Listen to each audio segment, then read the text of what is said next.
I do not want my goal tied to marketing or website driven X or Yes. inbound driven X. Like, give me the full target, give me the full number. So I really wanted to bring Sam and Sydney on from Loxo and Open Brand in particular to talk about ABM because Sam and Sydney run completely different, distinct motions because they have completely different and distinct companies that basically operate differently.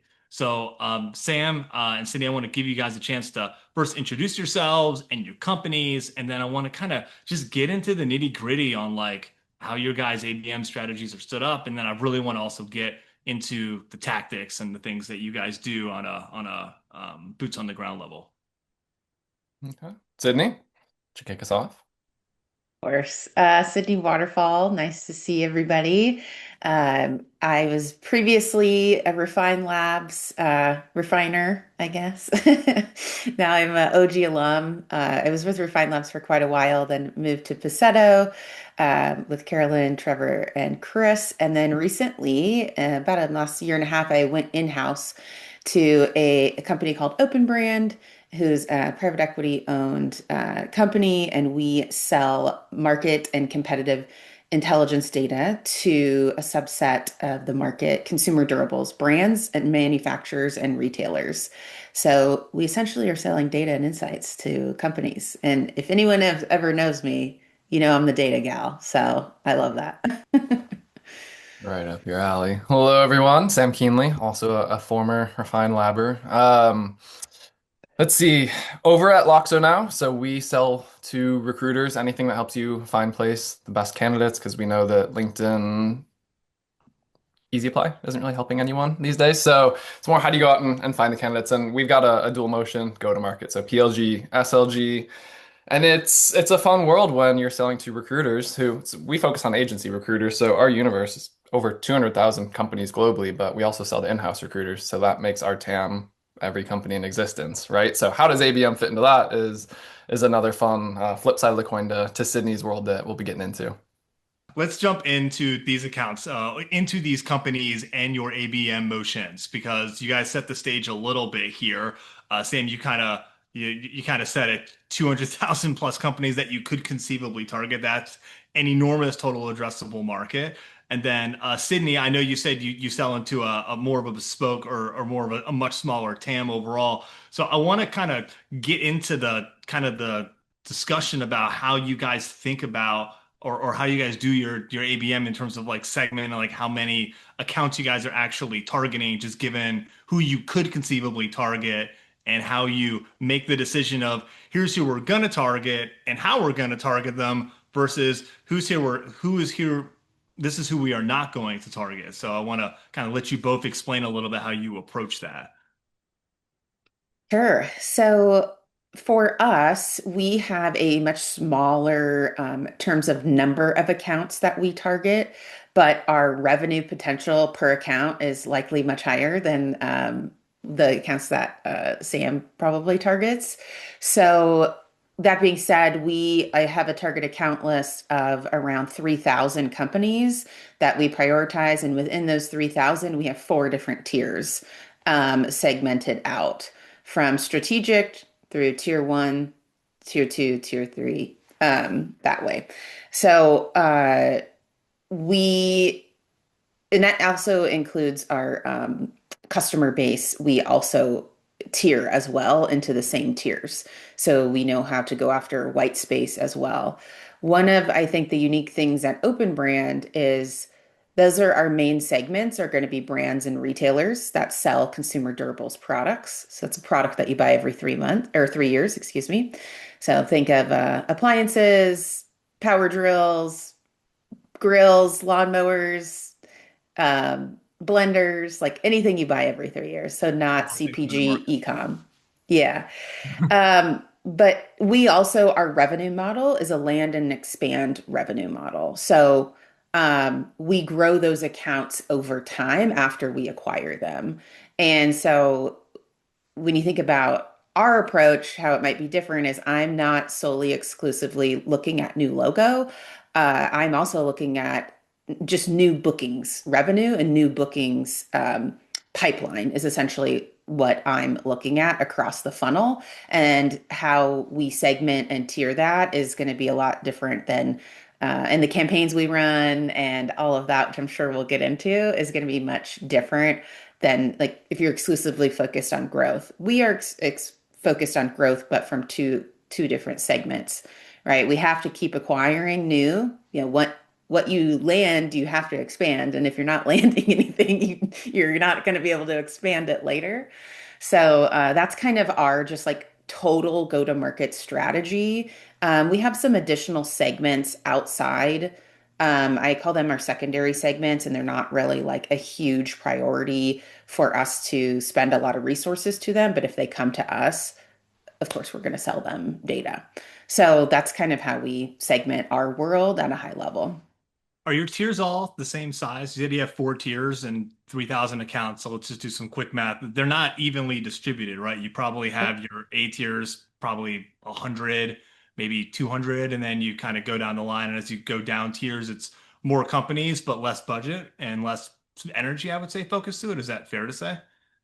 Yeah, our strategic accounts, we have 20 accounts Oh, on our wow. strategic. Okay. So There you it's like go. we are, yeah, very, very high. They're basically like strategic partners almost, Mhm. right? And that we want to land these accounts in 3 to 5 years. I mean, obviously we want to land them before that, but that's kind of like the goal, right? Right. Um, and then our tier one accounts, we have about 180, and then we go to tier two. Um, Now you're going to quiz me exactly the numbers. But Rough estimates are fine here, okay? there's about 800 in tier two, and then the rest are in tier three. So Okay. that's kind of how we segment our world out.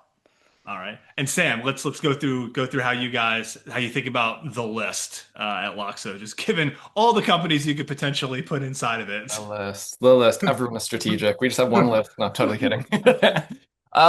Yeah. So our team, we're really growth focused. A lot of stuff is just based on just land them. The seat based subscription is the main source of revenue there. So yeah, when it comes to ours, there's different types of recruitment. Basically, there's executive search, there's temporary type work, there's permanent placement hires. So the way that we've orchestrated it is really looking at who are our best long-term customers, like what sizes are they, what regions are they in, what types of recruitment do they do.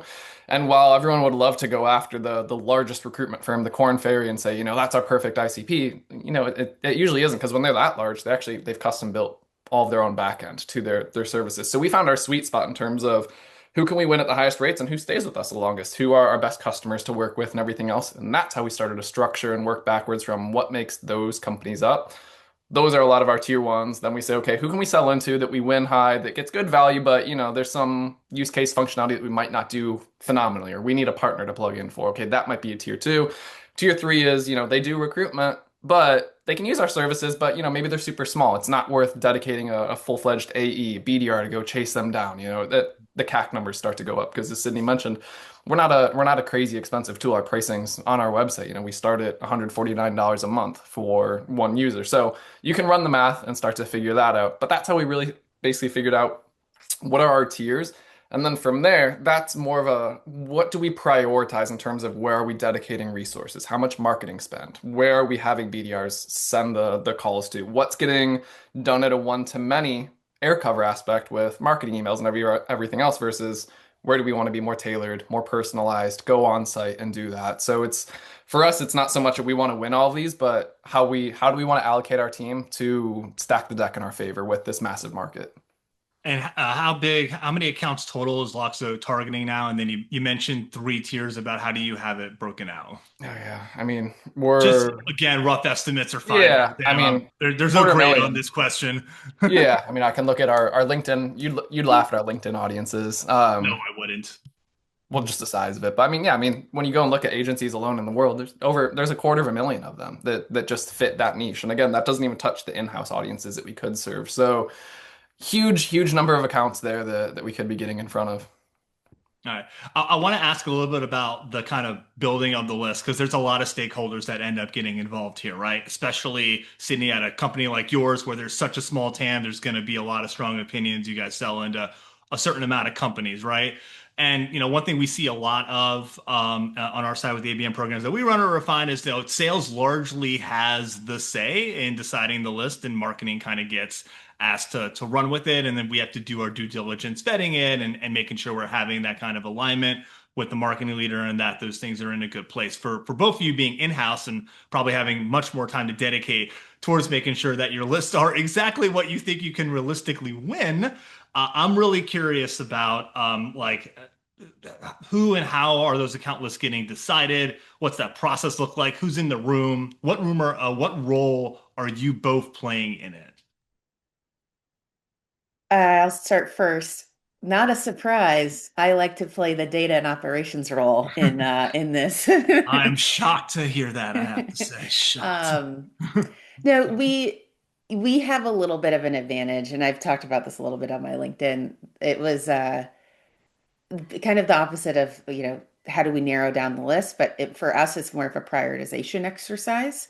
And we sell data and insights, so we have data on all of this that we like. Who would want to buy this? Well, let's see who shows up in the data. Let's see what brands and retailers and what companies show up across all of our data products versus a few of our data products, right? And so basically, we were able to use our own product, which is, not everybody has the luxury of. So I totally get that it was like a little bit of a hack for us.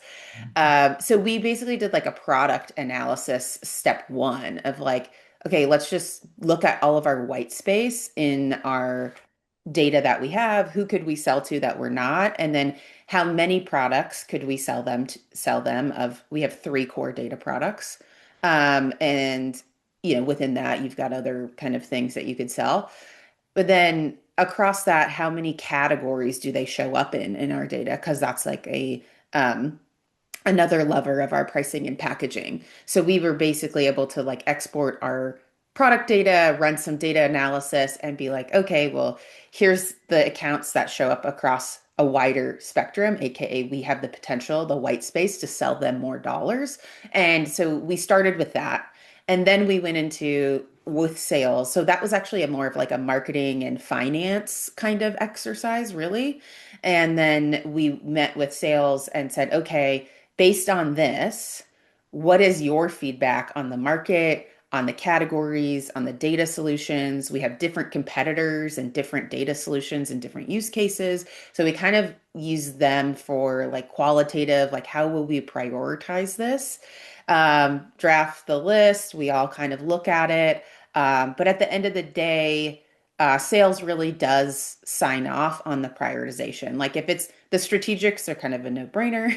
But between the tier ones and the tier twos and the tier threes, that prioritization and that call is usually the sales team of the prioritization. But really, we started with the data mapping and like mapping your white space potential was more of a marketing and finance led organization, like play first. And then from there, it's like, great, how do we operationalize this in our systems, right? And that was again kind of a more marketing and finance led. Also, just given my RevOps background, I was just like, I'll do it, I'll do it, I'll do it. So, I have to know because like marketing and finance tend to try to avoid each other, especially marketing to finance. I'm so happy to hear you embrace that relationship. Like what are those conversations like when you're kind of going through account list prioritization and things like that for people maybe who don't have that kind of exposure? yeah, our finance relationship is really good. Like basically, me, our chief commercial officer, and our head of finance are like the three go-to-market kind of stakeholders. Then you have product, then you have our CEO, and all these different departments. But we really align at like it's us three really trying to drive go to market. Like we are responsible for the growth, the retention, the net dollars, and like how we gain market share in our category, really. So we kind of align at that level. And our finance team, they're the ones at the contracts, they're the ones looking at like the white space and the market. And so they take a very analytical dollar view where I might take a more like, how could we target? How do we account penetration? Is this the right list? What about this market versus that market? And we kind of started there before we kind of, sales was involved, obviously, but then went into sales to kind of make the prioritizations, the gut calls, we think we're stronger over here in this product. So we're going to, in the market, in the competitive set. So we're going to make sure that white space is a tier one versus a tier two, for example. So yeah, it is a little unique, but our finance department is very collaborative and again, it's our market drives that. Like if we had a market like Sam's, I don't think that relationship would be as close as it is. But that's Yeah. just me speculating. Yes and no. Yes and Wow, no. let's Yeah, go yeah. for it, Sam. Jump in. Yeah. Describe No, your I process. Describe your relationship with finance. Let's hear. Well, it's good, but it's similar to Sydney in that I come at everything with data perspective, and it's not the like, well, here's our cost per lead because finance is like, cool, that's not what keeps a business running though. So when you can talk their language, when I'm talking payback periods and margins and everything else, like they're like, okay, he understands and he's orienting toward the same thing that we are versus that's a cute little indicator over there, but I don't care if your click-through rates are this or that. Like, what's this mean for us? Are you investing based on that? Because they're very data oriented, they'll be like, that's illogical. That doesn't make sense. So the more that you can get on the same page with them, I have a great relationship with the finance teams I work with because you're able to speak the same language.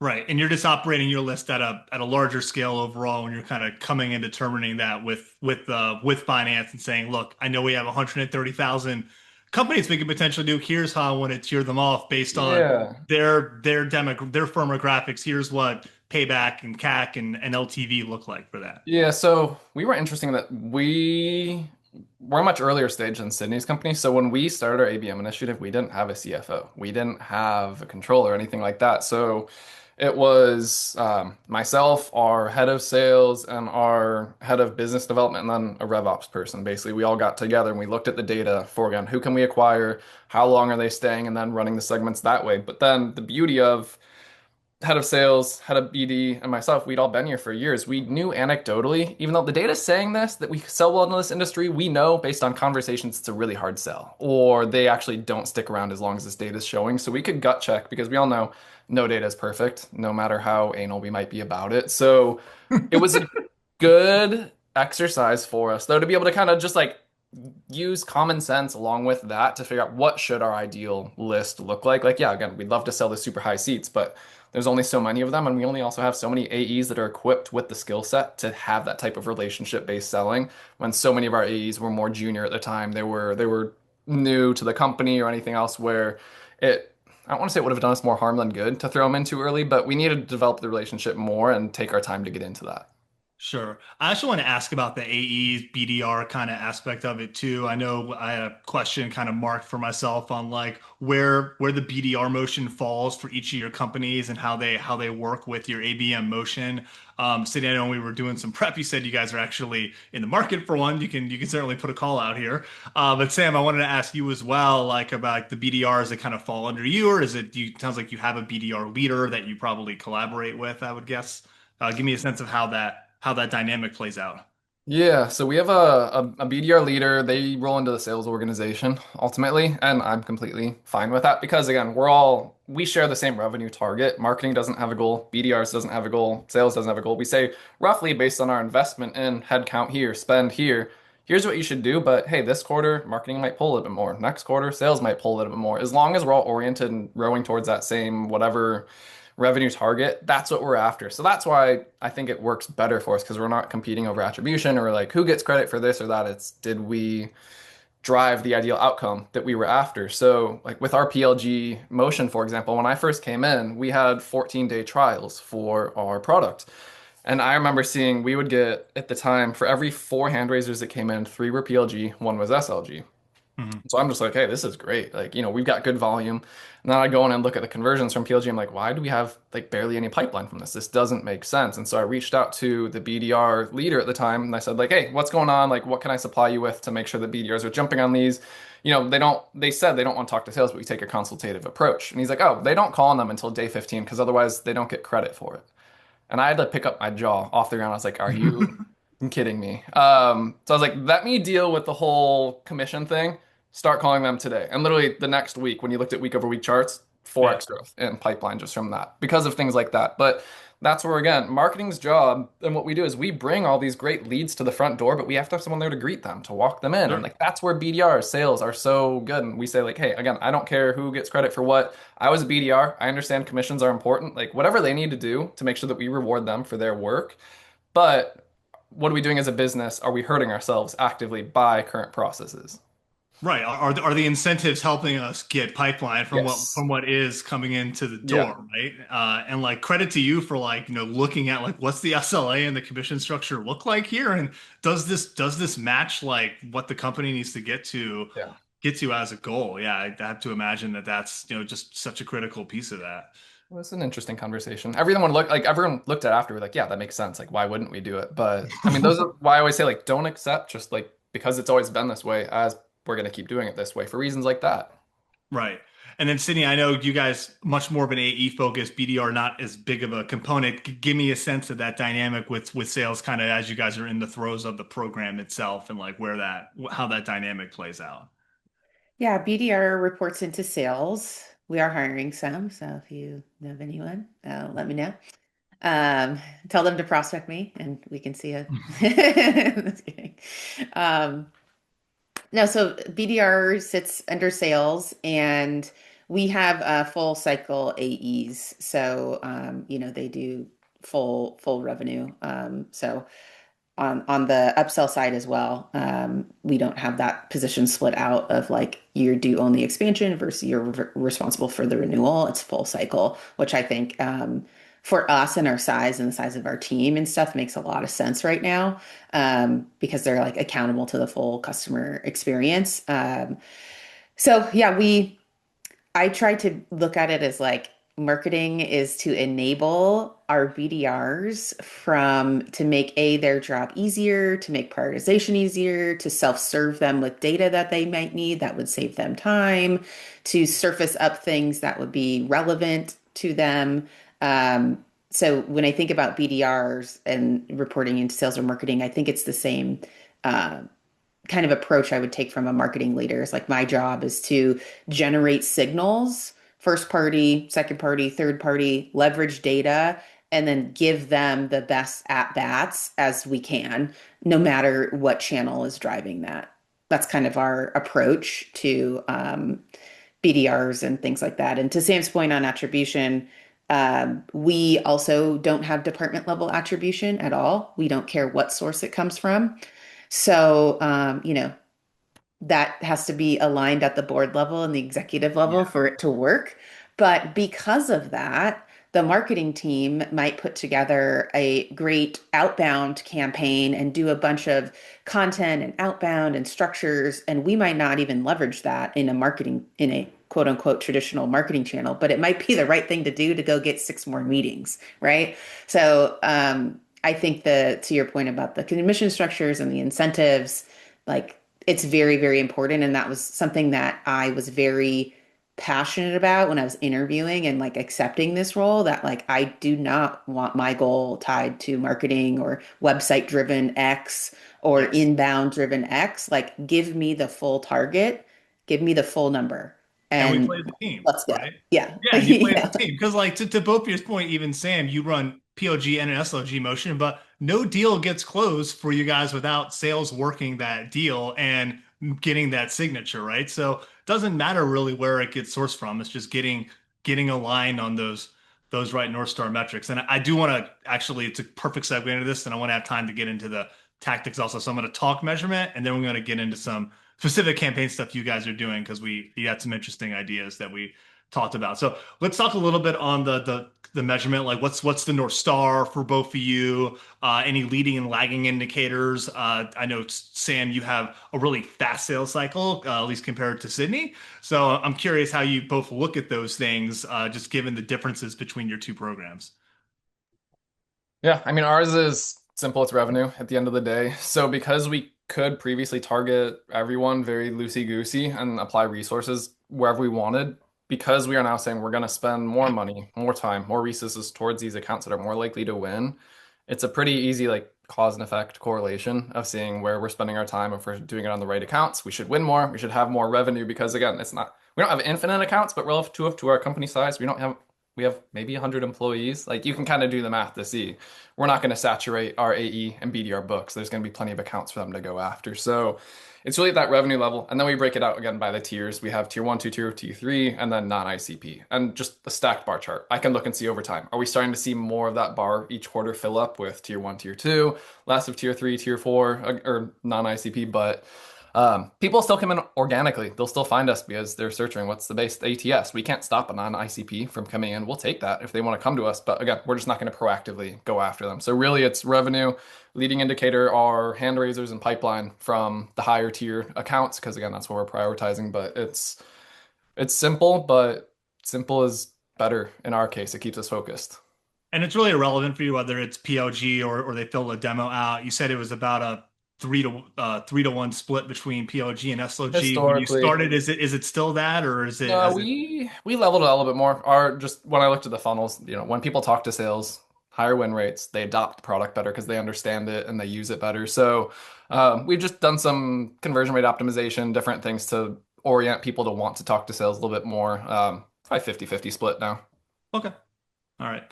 Sydney, how about you? You guys have a small account list, a lot of upsell expansion that goes with that. I'm sure that's definitely part of how you're looking at the program. Tell me how you're measuring this thing holistically. What are you going to the board with to say this is working, this is not? Yeah, at a leadership level, our North Star metric is net revenue, um, which I like because it takes into account churn and new bookings together, right, as the whole Mhm. function. It reminds me back of, auditing SaaS companies where their growth rate was great, but they weren't outgrowing their churn, which was not a great Yes. place to be in. Such a So, problem 6 years ago. yeah. But from like a marketing team perspective, and then what I report out to my CEO and to like in our board meetings, it's total new business pipeline creation from all sources. And that includes new logo pipeline and also upsell expansion pipeline. Obviously, we break that out, like how much new versus upsell and how does that compare to our goal. And then within that, so that's like our top level metric. Did we hit goal? Did we not? How are we pacing? And then we look at that by what percent of each of those buckets is target accounts versus non-target accounts, and then by tier. So very similar to like, are our tiers growing over Right. time? Do we have more? And we can look at like win rates and things like that along that funnel. Obviously, new logo and upsell win rates are going to be a little bit different. And then because we also look like, because we have a smaller number of accounts, one thing that I look at is in pre-opportunity and in the opportunity is not only is it a target account contact, but we can sell to multiple buying centers within an account because these accounts are very large enterprises and certain products would kind of lead different buying centers that you would sell into. So we kind of documented, look at all our buying centers, and then we took that and we look at, okay, based on all of our data that we've used. So we look at user data, cohort data, marketing automation data, like any data sources that we have. Um, and we basically did a customer persona and buying center analysis. And so then that's like another kind of tier that I look at is like we rank our personas and our like kind of more of quote buying centers by tier one and tier two. Who are we really, really good at selling into? Who are we Interesting. pretty good at selling into? And who do we like want to sell into, but we like kind of haven't figured it out. It's not like a well-oiled machine yet. And so I also look at what percent are tier one contacts versus tier two contacts, which kind of go into our tier one and tier two personas, because that gives me a little bit more like a middle top of funnel gauge to see like, are we bringing in not only the right accounts, but are we bringing in the right people that sales can close confidently and quickly and wants to be talking to? So that's just kind of a little extra nugget that we've actually recently added to our program. When we started our program, it was not at that level, and we recently did that analysis this year to like have that added to our program. Whew, that's like a 30,000 foot to like 3 foot view of measuring your ABM program. That was pretty thorough and awesome. It sounds like you guys are almost mapping and targeting at the contact level across it. Like you're getting into the buying group and then contacts within said buying group based on the work you've done with your, again, like you said, you have an unfair advantage because it's your first party data, but hey, leverage it as you're supposed to, right? So you're using that to kind of map buying centers and then contacts within that to target and try to forge a relationship with? Is that Yes, yes. And like, yes, we have that advantage compared to other companies, but our competitors have the same advantage that we have. I just sure? hope we are leveraging it better than they are. But so yeah, we do target account, like account level targeting. And then we also have used like enrichment tools, and like Clay is a great tool that we've leveraged to bring in our tier one job titles and personas our for strategic tier one and tier two. We're bringing in tier one and tier two contacts. For tier three accounts, we're only bringing in tier one contacts, right? So that's how we kind of build out our addressable contact marketable base. And then we're leveraging that for marketing campaigns, outbound, targeting on paid as contact based as we can try to get it. Because these are very, very big accounts, like 10,000 employees, 30,000 employees. Like we have to be very smart with our dollars, and we don't have a large paid budget or marketing budget. We run on efficiency here. So, yeah. Cool. All right. And then Sam, I know when we were talking, you have almost the opposite problem because you have so many people, but you also get a lot of personal email addresses. So you do a lot of work on matching, I believe you said when we were talking about that a little bit. I didn't mean Yeah. to divert off into targeting a little bit, but since Sydney went walk through it, I figured I might as well ask you the same question. Yeah, we can get in general and kind of speak to Karyani's question. But again, proprietary advantage a little bit. So we sell to recruiters, applicant tracking systems, but also when you're proactively recruiting people, you need their contact information.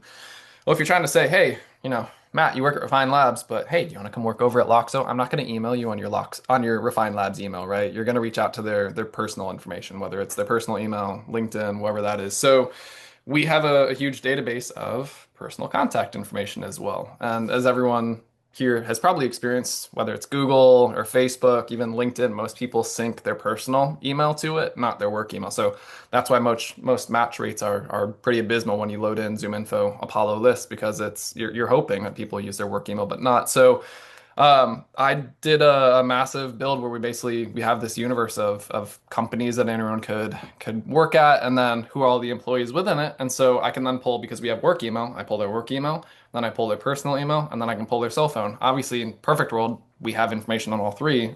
It's not a perfect world, but usually we'll get a couple of those hits, and so then I can match that over to the different platforms that we use, or we can plug it into our CRM and then do an uploaded contact list into whatever platforms we may be using, whether it's email, ads, BDRs, just straight from Salesforce or SalesLoft. They have that information, so it's definitely given us a good advantage on the match rate side, to help get to that level. And with it, again, their job title, because again, when people are hunting, hey, I need to find someone who's a CFO. They want to come be a CFO here, or they might be a lower level, but we have all the information that usually you would want to get to. If you know your true ICP, then you can work backwards from that.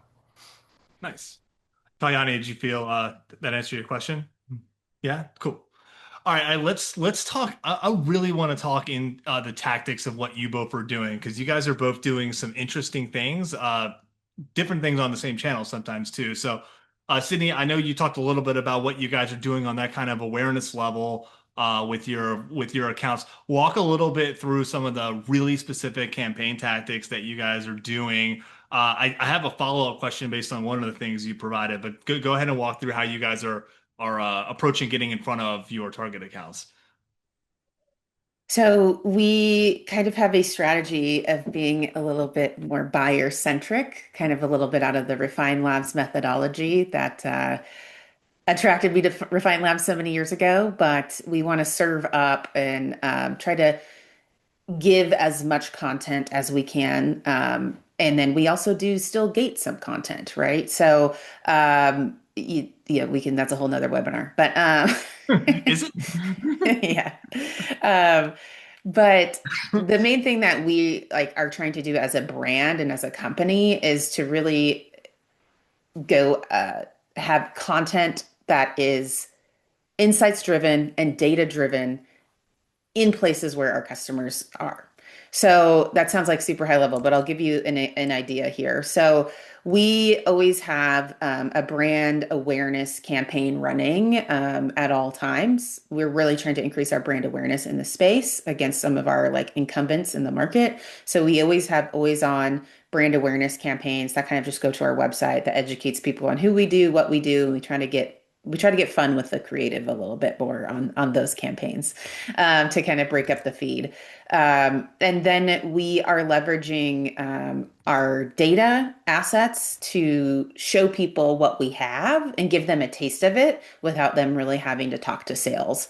So, we don't have a trial, we don't have things like that, but we can leverage data that is for a different, time series than they might want right now.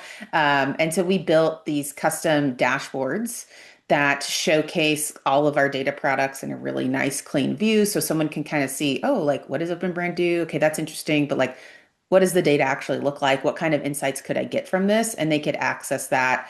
And we put that out publicly. Which was kind of a big bet for us, was to go public with some of this stuff. And that's actually a really great funnel for us. People can see the data, engage with it. They can come back when we update it, and then they can convert if they want to see more. They want to talk to someone about the methodology behind the data. What is it? Like, what other stuff do you have that's kind of behind a paywall?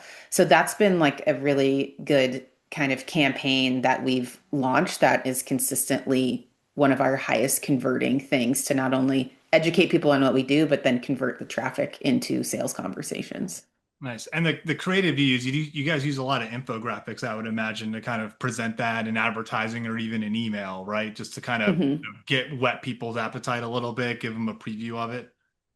Yeah, we are very insights driven company. So if we are not leading with an insight and why it matters, we take that approach in outbound, we take that approach in infographics in our blog posts. We have a whole category analyst team that's primarily works with our customers, but I will leverage them for content as well for upsell targeting and even just new logo targeting, depending on the use case as well. And the other thing that we do is on our always on campaigns, we started with just general kind of brand awareness and product awareness, and like what the heck do you guys do type of information. And we've then layered on use case based awareness messaging for those always on brand campaigns. And we've been seeing that the use case engagement is generating more engagement like on platform and things like that, which is really kind of nice to see. So if you can share for Open Brand, what would an example of a use case be? Because I feel like people talk about use case sometimes with their targeting and their company and like tend to make it either really narrow or so broad that it could be anyone's use case.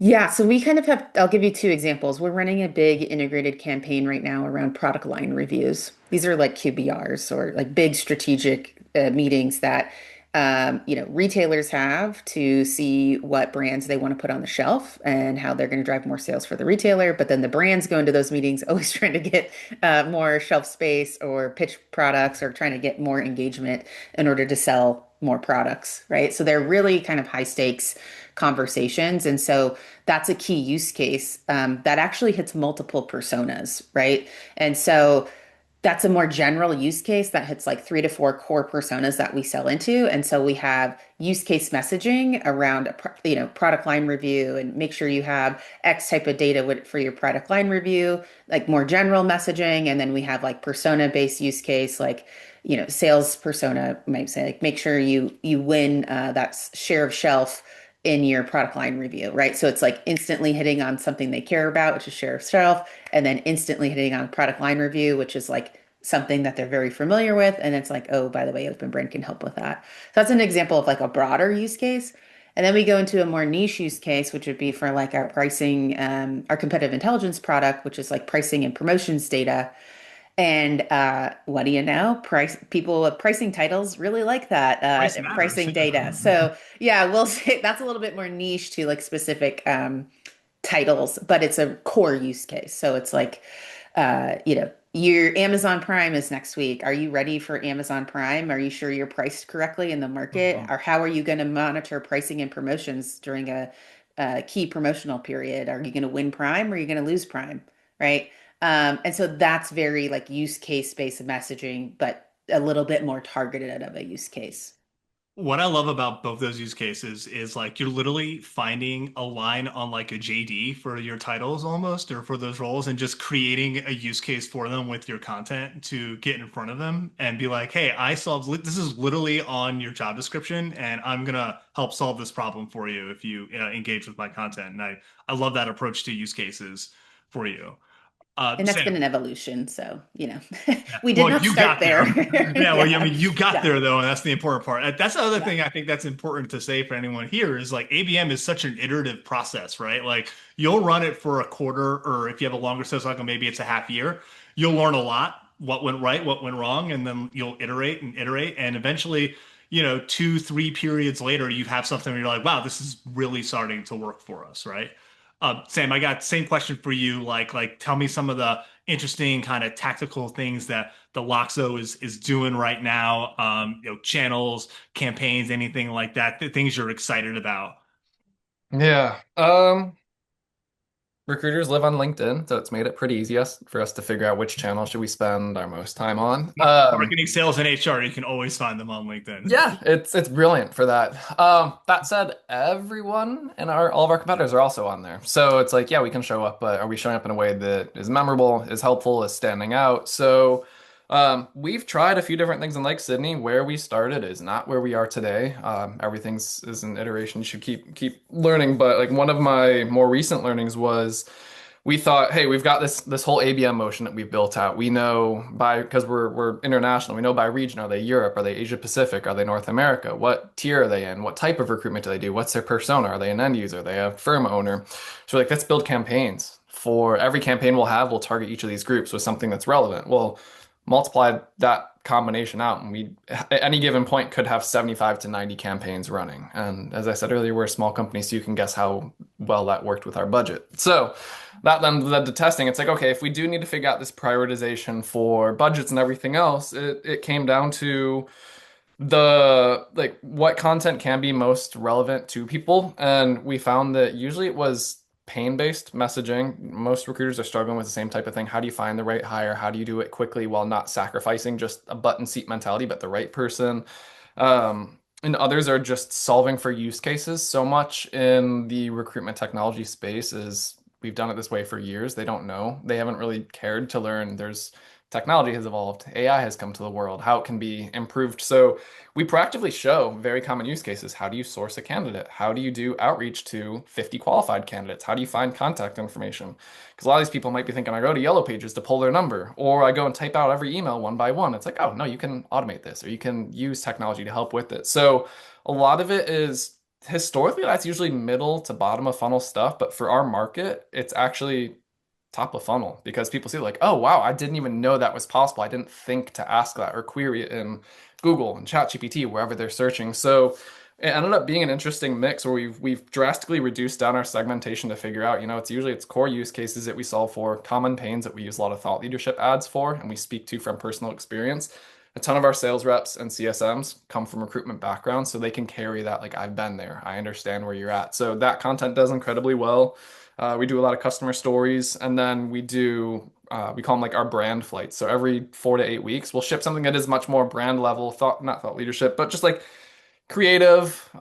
It definitely errs more on the side of clever to try to grab attention, but it's because that's only 20% of our budget. 80% is our stuff that we know is working. So this is a good way to pull new people into the funnel, where again, it's a sea of blue static ads talking about increase your ROI by XYZ. Like that's how we aim to pull in some additional people there. Yeah, and that's smart because you're in a hyper competitive space. There's dozens, if not 100 competitors. Yes. So just making a bet with some of your budget, like every 6, 8 weeks, just to try to stand out, Yeah. makes a ton of And sense. honestly, it's more fun for the team. Like, if we're gonna be Yeah, doing this sure. marketing job, like, why not get a little creative, have some fun with it? And if it flops again, it's not a huge part of our budget. We used to go bet the farm. Every campaign was one of these Right. new flights, and we learned that lesson the hard way as well, where some were hits and some weren't.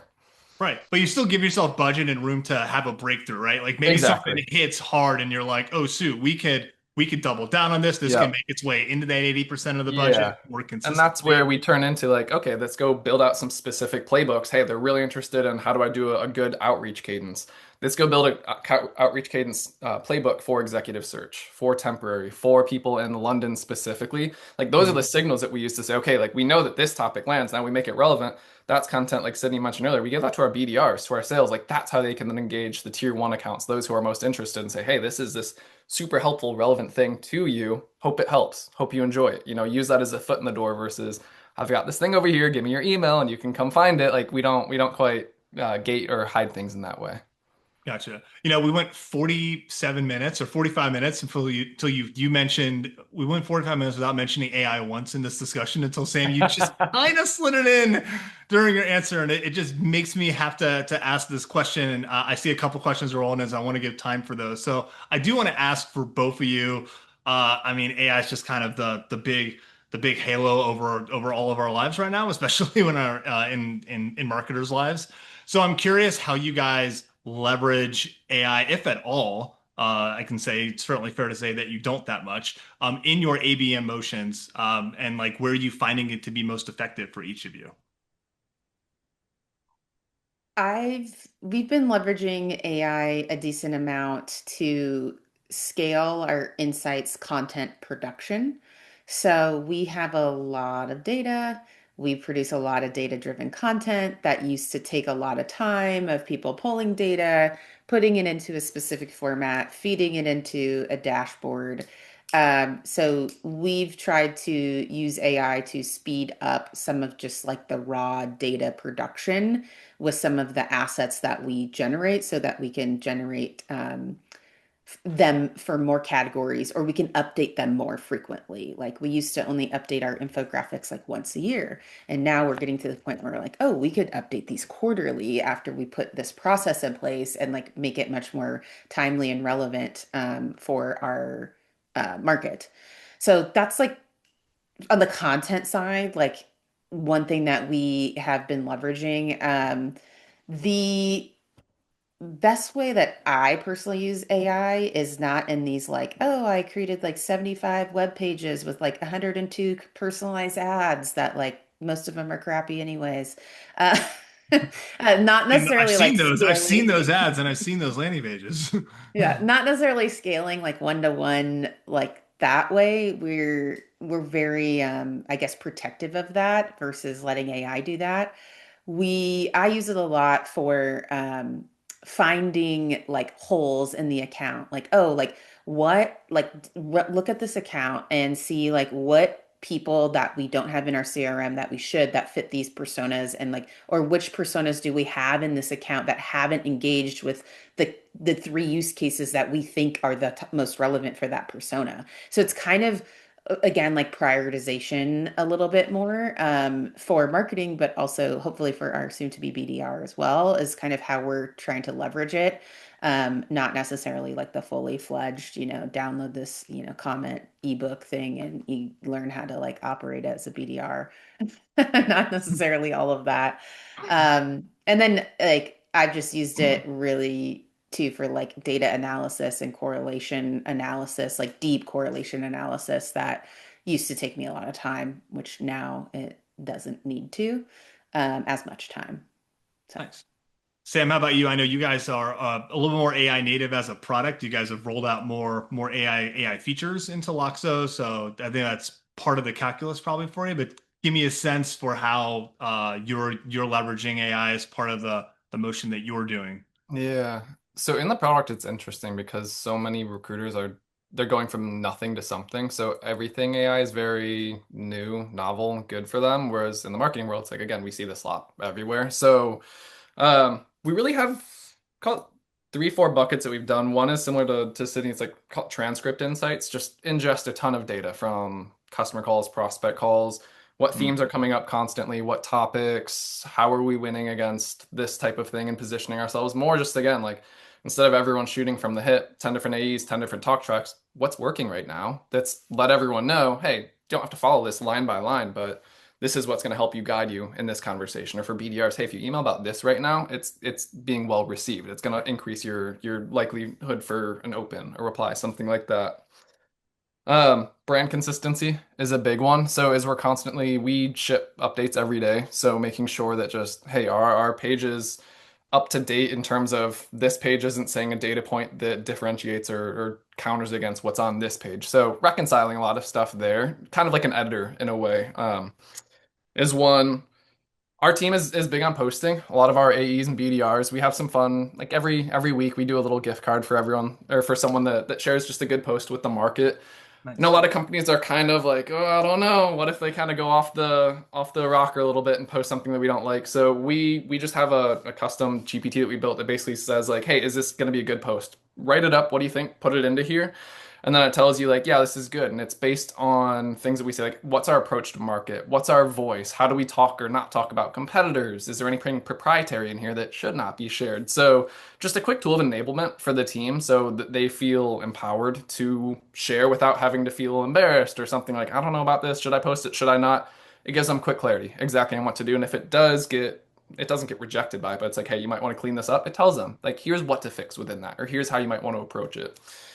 So that's one. Then the last one is an internal use case for us. I looked at our goals this year. I was like, how the heck are we going to hit them? And so just like the whole vibe code thing, let's build a tool for ourselves. Like, what are our opportunities within marketing? Where are we falling short relative to benchmarks? Where are we exceeding? Just so we know, like, where should we focus our time? Is it top of funnel, middle of funnel, within this specific stage? So a little bit of everything with the team, but it's always been more guide you to the right part versus here's a bunch of stuff it's going to create on our behalf. Now let's just go put it out there. Right. I love how you use it to enable your team much more. And so you ultimately you want your people to move faster, but not like have their output, their thinking, their judgment get replaced by it No, there's necessarily. And nothing so worse than yeah. getting a 23-page document from someone that they're like, hey, look at my AI, and they didn't even read it, and you're Yes. reading it and just like, God, this is the worst thing ever. Can totally relate to that. David asked a question, and I know Sydney, you answered it in the chat, but I want to make sure it makes it to the airwaves as well. So David asked about how you might multi-thread personalization for one-to-one accounts and how you enable the primary buying champion to influence internally. I think Sydney, that's directed towards you, just given that seems like that's an Open Brands wheelhouse. So I'm curious how you guys approach that. So I'll answer this from a marketing and then a sales perspective. From a marketing perspective, I mentioned earlier we did a lot of work on our persona analysis and buying center analysis. That's really enabled us to better personalized as a one to few and a one to many on the marketing side. So we have specific offers or specific products that maybe are only relevant to certain people. And before it was like, title contains da da da, but titles can be very broad, depending on org structures. So we have a persona field and then we have a persona tag, and we have a lot of custom tags like that mean things in our industry that like would not make any sense to other companies. So we kind of use those two fields to tailor email nurtures, comms from our CEO, like who should the CEO be like sending an email to versus the, user list. We have 2,000 users at an account, right? So things like that has helped the marketing team kind of scale personalization in a way, like from a messaging and like an offer perspective. But then when the account is like in pipeline or we're starting to get some traction from the account, we've tried to create use case based slides with like, here's the business problem, here's the business problem, here's how we helped, and here was the outcome. And it's kind of those are also by use case and by persona as well. So then the sales team can like pick and play, pick from those decks and make sure that internal champion can like provide those to the right people if we're not already talking to them. Um, and then some of it is just kind of, enabling the sales team with data to say, here's who you're talking to at the account. Here's all these other contacts we enriched that are tier one contacts that we haven't had any engagement with.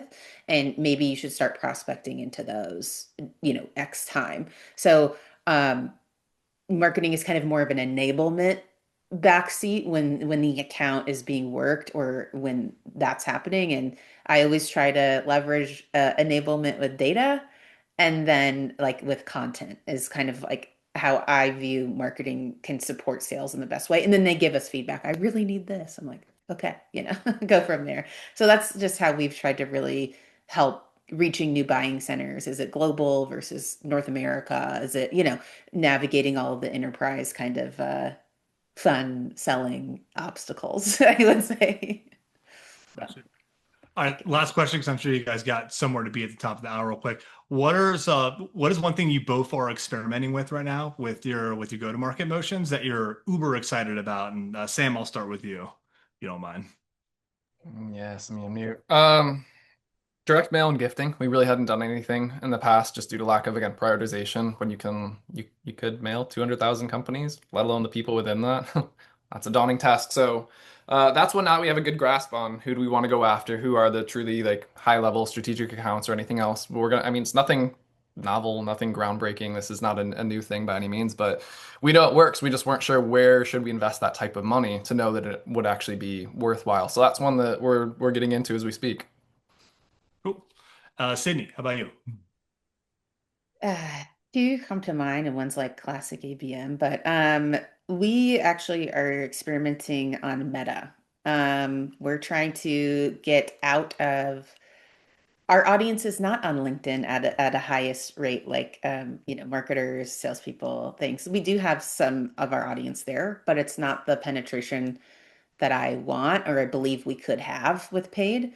So we've been experimenting with Meta. We've been testing like contact-based audiences and also just the audiences using the algorithm and training the algorithm, the newest update to basically go get the right audience, which some would say, well, that seems like an odd strategy for someone that targets 3,000 accounts. But I am pretty bullish on it. And we've been seeing some actually pretty good results with top of funnel engagement, like newsletter signups, right?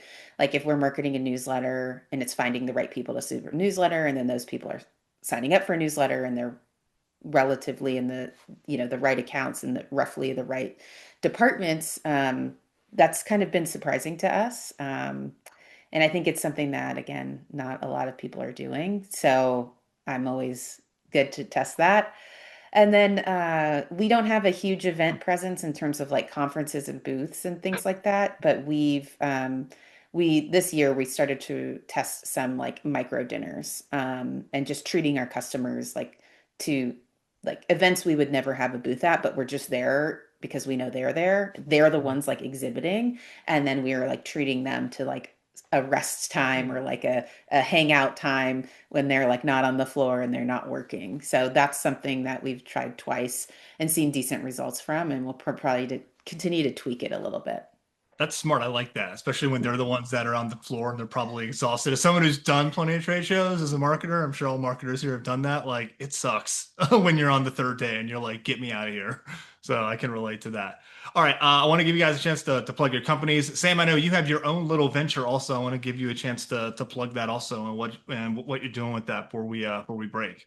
Cool. Yeah. So yeah, Loxo is a company, Affect, AFFECT. That was a little tool I told you about.